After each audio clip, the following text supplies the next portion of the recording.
top 10 personagens poderosos, porém mal aproveitados na história de Naruto. E bem, a ideia desse vídeo é mencionar 10 personagens que tinham fama de ser fortes, mas que tiveram pouquíssimo tempo de tela. Personagens esses que poderiam ser muito mais bem trabalhados, mas que o tio Kishimoto resolveu deixar eles de lado. E nessa lista vai ter personagens que você só conhece, como o pai de fulano, o pai de ciclano, e também vai ter personagens que você vai falar, opa, mas agora aí você se enganou, esse personagem foi sim bem trabalhado. Só que eu vou te provar o contrário, né? Ele teve até um certo tempo de aparição, mas não foi bem trabalhado coisa nenhuma. E meu parceiro, é novo no canal? Então eu não vou pedir que você se inscreva ainda. O que eu vou pedir é, caso você goste desse tema de vídeo, que você entre no canal, dê uma olhada no tipo de conteúdo que a gente faz, e só aí, se você gostar, aí você pensa em se inscrever. Dito isso, bora começar a nossa lista. E em primeiro lugar, Shisui Uchiha. E o Shisui era um ninja extremamente poderoso. Isso porque ele tinha um Mangekyou Sharingan, e com ele, o genjutsu mais poderoso do Mangekyou Sharingan, sendo ele o Kotsumatsukami. Além de ter a alcunha de ser o genjutsu mais poderoso do Mangekyou Sharingan, ele ainda era capaz de ser aplicado sem que o adversário nem sequer percebesse que estava no genjutsu. O genjutsu Shisui era tão roubado que inicialmente ele seria usado para parar a rebelião do clã Uchiha. Shisui também era habilidoso o suficiente para ser elogiado diretamente pelo terceiro Hokage, sendo comparado a seu ancestral Kagami Uchiha. A gente também fica ciente que Shisui era um cara extremamente poderoso quando a gente vê que ninjas que tentavam invadir a vila desistiu a quilômetros de distância simplesmente ao notar que quem estava ali na guarda da vila era o Shisui. Ele era conhecido pelas outras vilas como Shisui, o teleportador de Konoha, e ele era conhecido mundialmente como um dos melhores usuários de genjutsu já visto dentro do mundo de Naruto. Prodígios que fizeram muito estrago mais pra frente na obra, como o próprio Itachi, foram ensinados pelo Shisui, pra você ter uma noção de quão forte o cara era. Ele foi professor ali do Itachi. E lembrando, ele não foi professor oficialmente, ele só ensinou os Paranauê pro Itachi ficar foda. Tá, mas se o Shisui fazia isso tudo, por que você tá falando que ele foi mal aproveitado? E bem, a resposta é bem simples. É porque tudo isso que eu falei aqui é um conjunto de coisas que foram jogadas no decorrer da obra. Boa parte dessas informações que eu falei pra vocês não foi de fato mostrado o afinco do Shisui. Era simplesmente alguns pequenos flashbacks que as pessoas tinham ou citações que as pessoas falavam dele. Embora Naruto Shippuden tenha vários episódios fillers, nenhum deles foi realmente feito pro Shisui, para mostrar de fato um combate verdadeiro dele. Pra vocês terem uma noção, a gente sabe tudo isso do Kotsumatsukami, mas a gente não viu nenhuma vez o próprio Shisui usando o Kotsumatsukami. Às vezes que o genjutsu foi usado foi lá pelo Danzo, na reunião dos 5 Kages, e posteriormente pelo Itachi, na verdade pelo corvo que o Itachi tinha. Então a gente nunca viu o Shisui usando o próprio jutsu dele, que era muito roubado. Outra coisa que reforça que o mangá e anime não trabalhou direito o Shisui, é que ele tinha um Susanoo, que não chegou a ser perfeito, mas que ainda assim a gente só viu por causa dos games. A gente só viu o design do Susanoo do Shisui por causa de coisas fillers. A obra em si, o canônico, que é o mangá, e o anime, que adaptava o mangá, não mostrou de fato o Shisui com seu Susanoo. E outra coisa que reforça o mau aproveitamento do Shisui é que ele realmente, como eu falei, era poderoso, mas ainda assim ele foi derrotado facilmente pelo Danzo. O anime e o mangá não explicam isso de forma clara. O game dá uma aprofundada e dá uma visão melhor sobre essa situação, mas quem só leu o mangá ou só viu o anime, acha que o Shisui foi facilmente derrotado pelo Danzo. Em segundo lugar, Sakuma Hatake, ou como vocês conhecem, pai do Kakashi. Mas enfim, esse cara era foda. Isso porque ele tinha a alcunha de ser mais forte ou tão forte quanto os 3 Sannin lendários juntos. E isso foi dito pelo Minato. O próprio Minato falou que o nome dos 3 Sannin lendários não era nada se comparado ao nome do gênio prodígio Sakuma Hatake. E amigão, mesmo que os 3 Sannin lendários não tivessem no auge naquela época, ainda assim é um feito incrível. Isso porque o nome dos 3 juntos era comparado a de uma única pessoa. Então sim, o Sakuma Hatake era muito poderoso. A gente também tem que levar em conta que essas palavras vêm do Minato, que era também um cara extremamente poderoso e que foi treinado pelo Jiraiya. Então sim, ele mais do que ninguém conhecia a verdadeira força do Jiraiya daquela época. E ainda assim, ele coloca lá os 3, incluindo o próprio Jiraiya, no mesmo nível que o Sakuma Hatake. Outra coisa que mostra que Sakuma Hatake era um cara extremamente brabo é porque ele tinha vários nomes, era mundialmente conhecido como ninja poderoso. Ele era conhecido como o Canino Branco de Konoha, ou por outras pessoas como Presas Brancas de Konoha. O nome dele era tão forte que as pessoas, quando viu o Kakashi, confundiam ele em combate. Em determinado momento, como o Kakashi estava lutando com o cara, ele foi confundido com o pai dele. E só em pensar que quem estava na frente dele era o Presa Branca de Konoha, o cara tremeu na base. Ele só voltou a ficar confiante na luta, como de fato concluiu que o Kakashi era o filho dele, e não o próprio Sakuma Hatake. E bem, isso aqui é meio óbvio o motivo dele estar dessa lista. Embora ele tenha todo esse nome, toda essa banca aí, a gente nunca viu uma luta desse cara, nem em flashback. O anime criou uma situação onde ele coloca um cara sozinho, que era tão forte quanto os 3 Sannin lendários juntos, e não mostrou nem sequer uma única luta desse cara. A gente não sabe se o cara usava invocação, a gente não sabe se o cara era fraco no genjutsu, se era no ninjutsu, ou se era no taijutsu, ou se ele tinha algum jutsu especial. Simplesmente a gente não sabe. E isso é muito descaso com o personagem. Você não coloca um cara cara que é dito ser mais forte, é tão forte com os 3 Chunin lendários, e não dá um filler pro cara. Isso é simplesmente desumano, cara. Eu queria muito ter visto Sakuma Hatake lutando em combate, mas infelizmente tudo que o anime entregou foi algumas palavras do Minato e alguns flashbacks do Kakashi, e infelizmente não é nenhum flashback de luta. E em terceiro lugar, Fugaku Uchiha, ou como vocês conhecem, pai do Sasuke. Já deixa aqui nos comentários se você sabia o nome do pai do Sasuke. Mas enfim, esse cara também era muito poderoso, embora ele realmente não tenha sido praticamente trabalhado em nada. Ele só foi jogado lá como o líder do clã Uchiha, mas simplesmente por ser líder do clã Uchiha já mostra que ele era muito poderoso. Isso porque desde sempre o clã Uchiha foi conhecido como um clã de guerreiros, onde a força era extremamente importante. Então sim, para ser líder do clã Uchiha você tinha que ser um dos mais fortes do clã. Assim como lá atrás quem era o líder era o Madara, também porque ele era um dos mais fortes. Outro fato que mostra que o Fugaku era sim extremamente poderoso é que ele chegou a despertar o Mangekyou Sharingan. E caso você não saiba, despertar o Sharingan base, o Sharingan comum, é algo raro dentro do clã Uchiha. Embora tenha sido mostrado vários personagens com ele, é sim dito que é uma coisa rara despertar o Sharingan dentro do clã. O Mangekyou Sharingan então é praticamente uma lenda, poucas pessoas conhecem. E o Fugaku conseguiu sim despertar o Mangekyou dele. Tá, mas então por que o cara foi mal aproveitado? Então, esse Mangekyou Sharingan que eu tô falando pra vocês não aparece no mangá, ele só foi mostrado no anime.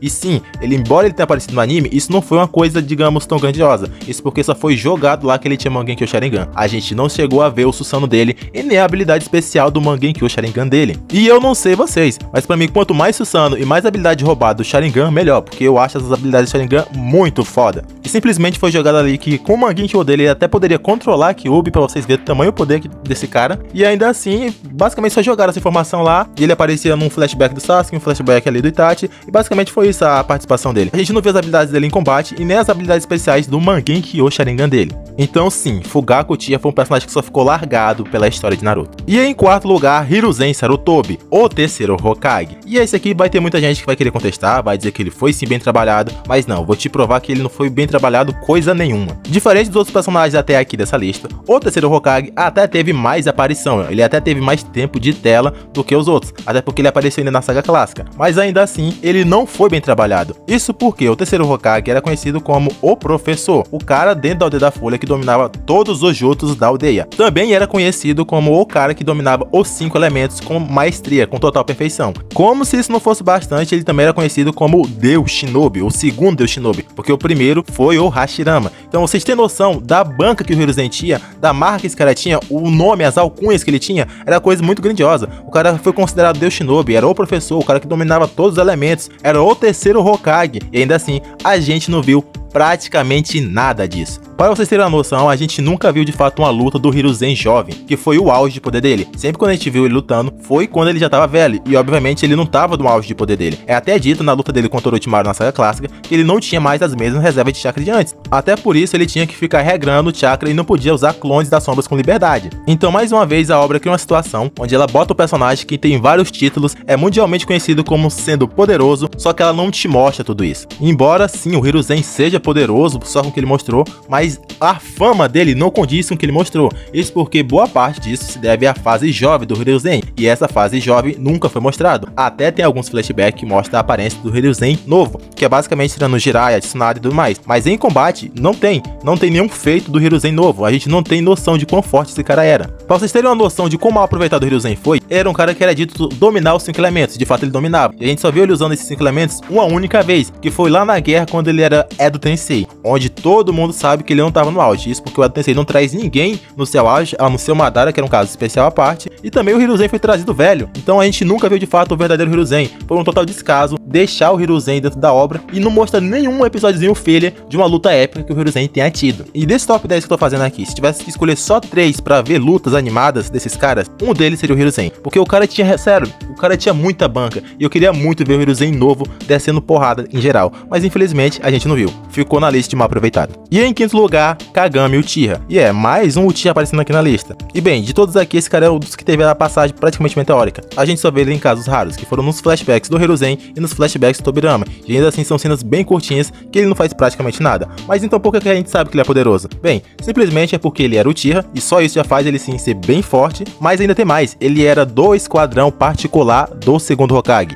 do Tobirama. E todo mundo ali, como você bem sabe, era só ninja de elite, ninjas que futuramente iam se tornar nível Kage, sendo que alguns naquela época já estavam ali bem próximo. Então sim, o cara era foda. Outra coisa que reforça o poder desse cara é quando o terceiro Hokage compara o Shisui, que já apareceu aqui na lista, com o Kagami, e o Shisui disse que não, comparado ao Kagami, ele não era praticamente nada. Se o Shisui, só que a gente viu, era poderoso, imagine o que o Kagami poderia fazer em combate. Mas mais uma vez, é uma situação que a gente vê um cara que tá no esquadrão pessoal do Hokage, só tem gente zica da galáxia, mas a gente não viu nada, absolutamente nada das habilidades desse cara, a gente não viu nenhum combate dele. Então sim, Kagami Uchiha também ficou na lista dos mal aproveitados de Naruto. E em sexto lugar, Hanzo da Salamandra. Ele era extremamente foda, isso porque ele era tão zica das galáxias que ele tinha poder suficiente para dar alcunha a outros personagens. Não tem o Jiraiya, o Orochimaru, o Tsunade, os 3 Sannin lendários que vocês amam e tem essa alcunha mundialmente de Sannins? Pois é, quem deu essa alcunha para eles foi o Hanzo da Salamandra. E não foi porque ele foi derrotado pelos 3 juntos. Os caras só conseguiram sobreviver, só conseguiram aguentar uma luta com ele.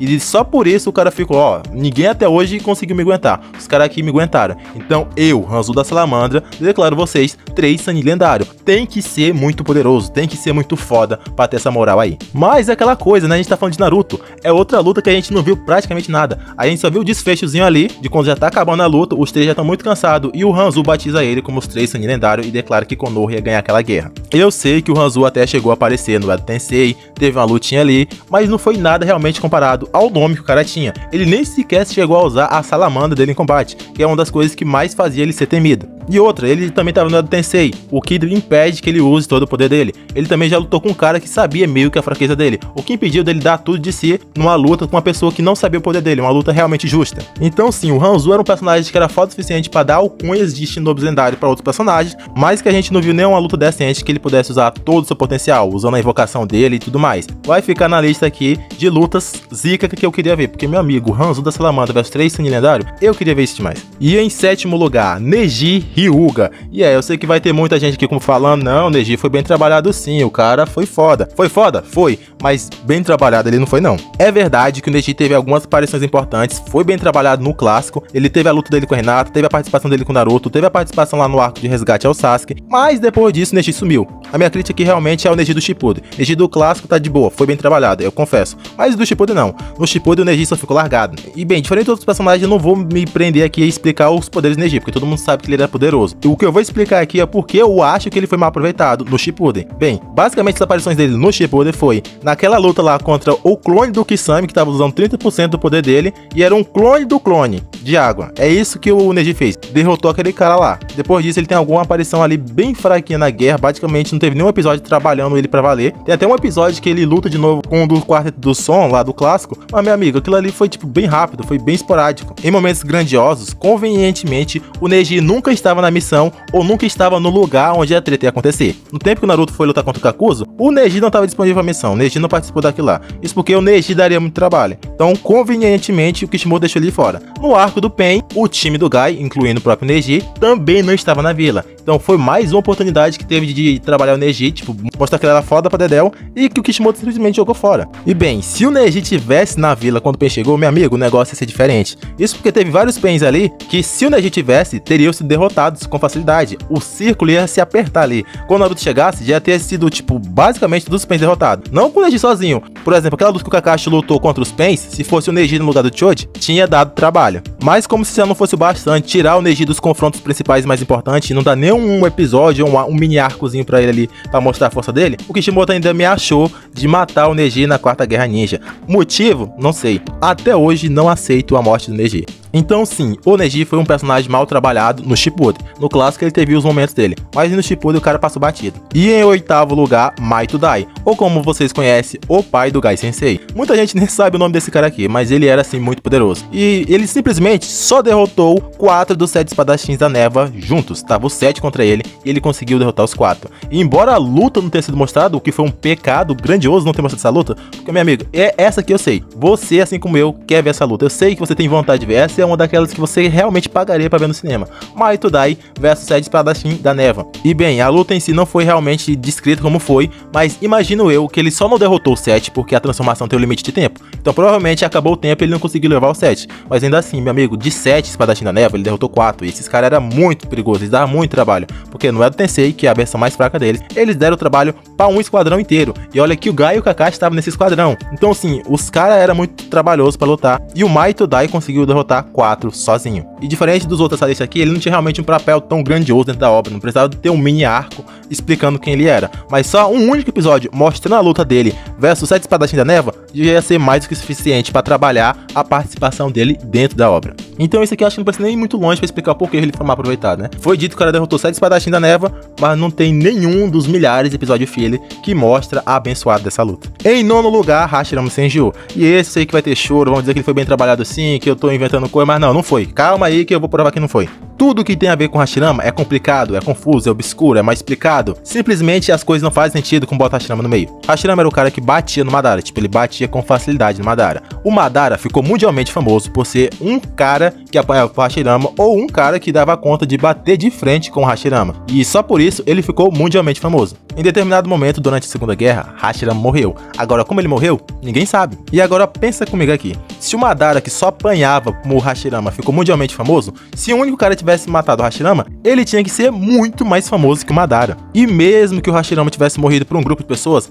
ainda teria que ser conhecida. Essa história tinha que ser contada. Isso porque a história do terceiro Haikage, que morreu lutando contra um exército de 10 mil homens, foi conhecida. Ele morreu lutando contra 10 mil ninjas, lutando por 3 dias e por 3 noites. Essa história foi conhecida. Dentro da Aldeia da Folha tem caso parecido, onde o Minato derrotou 1000 ninjas da Vila da Pedra. A história também ficou conhecida. Então, pela lógica, faria sentido sim, se o Hashirama tivesse sido derrotado por um grupo de pessoas, que esse grupo de pessoas tivesse sido conhecido mundialmente, ou pelo menos que a história fosse contada. Mas a história simplesmente cagou, andou e simplesmente o Hashirama sumiu e não tem explicação nenhuma dentro do mangá e dentro do anime pra isso. Só não tem explicação. Tsunaden Senju, quinta Hokage, neta do Hashirama. Até aí ok, mas me diga, quem é o pai da Tsunade? Quem é a mãe da Tsunade? A gente sabe que era um filho ali do Hashirama, mas a gente não sabe se era um filho, se era uma filha. Simplesmente o personagem não existe. O Kishimoto não se deu trabalho nem de dar nome direito pros pais da Tsunade. Só botou a neta e pulou os filhos. É uma coisa que não faz nenhum sentido, cara. Outra coisa muito estranha no Hashirama é que foi dito que ele derrotou de fato todas as bijus, exceto o Shukaku, que já estava com o dedo da areia. E enfim, ele pegou o restante todos, bateu em tudinho, pegou e saiu fazendo lá, entregando pras vilas pra fazer negócio político. Ele fez isso daí, com a ideia do Tobirama. Mas o lance é, nunca foi mostrado o Hashirama batendo nessas bijus. E a minha crítica aqui é, tu não ia querer ver o Hashirama solando o biju não, meu amigo? Eu não sei você, eu ia querer ver isso demais. Porque, meu amigo, diferente dos Uchiha, que só chega lá e bota um genjutsu e acabou, não tem nem graça, o Hashirama faz isso na base da porrada. Ele joga os golem dele gigante e mete porrada no bicho, entendeu? Então ia ser uma coisa incrível de se ver. Mas o anime perdeu a chance de animar isso daí, de botar no filler. O mangá também não fez questão de falar nada, ficou por isso mesmo. E outro fato peculiar do Hashirama, ele usa o quê? Mokuton, estilo madeira. Mas pra fazer isso ele tem que ter duas essências dominantes do chakra lá, que é estilo terra e estilo água. Mas a gente nunca viu o abençoado Hashirama usar nenhum jutsu de terra e nenhum jutsu de água. Você tem noção do quão bizarro isso é? O cara só usa madeira, mas ele nunca usou terra ou água. Tipo, nem um jutsuzinho básico, não tem nada disso daí. É tipo, tudo que tem a ver com Hashirama é mal feito, cara. Os caras só jogaram ele lá. Enfim, do Hashirama em si dava um vídeo só pra ele, então eu acho que não preciso explicar mais o porquê que ele foi mal aproveitado. Tem muita coisa dele? Tem, mas foi só jogado, não foi bem explicado. A luta com o Madara, por exemplo, a gente só viu o começo e o fim. O meio a gente nunca viu. Então sim, Hashirama foi mal aproveitado. E em 10º lugar, Izuna Uchiha. E bem, a gente não precisa explicar muito porque o cara é poderoso. Ele só era comparado com o Madara, só isso, né? Ele tinha um nível próximo de luta ali ao do Madara. Mas bem, ele também tinha o Mangekyou Sharingan. Ou seja, o cara tinha poderes do Mangekyou Sharingan. E eu não sei você, mas eu não sei qual é a cor do Susanoo ou do Izuna. Tipo, não tem, a gente não viu. Obviamente ele tem, porque ele tem o Mangekyou em ambos os olhos. Então sim, ele tinha o Susanoo. Ele também deveria ter alguma habilidade específica do Mangekyou dele. Mas pra avaliar, a gente também não sabe. É mais um Mangekyou que o Kishimoto perdeu a chance de botar poder na obra, cara. Tipo, o que custava botar um poderzinho ali pra ele? Então, basicamente, dessa lista aqui, o Izuna basicamente só existe na obra pra justificar a motivação do Madara. Ele só existe ali pra modificar o motivo do Madara ser quem ele é. E claro, pra justificar também os poderes eternos do Mangekyou Sharingan do Madara. O motivo dele existir na obra é só pra ser as motivações do Madara. Então sim, Izuna foi mais um personagem jogado, largado, mal aproveitado na obra de Naruto. E galera, esse foi os 10 personagens poderosos que foram mal aproveitados de Naruto. Mas comenta aí, vocês concordam comigo ou discordam? E se discordam, o porquê, já deixa nos comentários comentários que eu vou estar lendo o máximo possível e batendo aquele papo com vocês, né? Que eu tô com saudade de bater esse papo aqui com vocês. E só pra lembrar, é um top 10, mas não tem isso de, por exemplo, o primeiro é menos mal aproveitado do que o último. Não tem isso não. É só uma lista de 10, né? Não é realmente um top 10. E bem, esse foi o vídeo, espero que tenha gostado. Eu vou ficando por aqui e a gente se vê no próximo vídeo. Fui!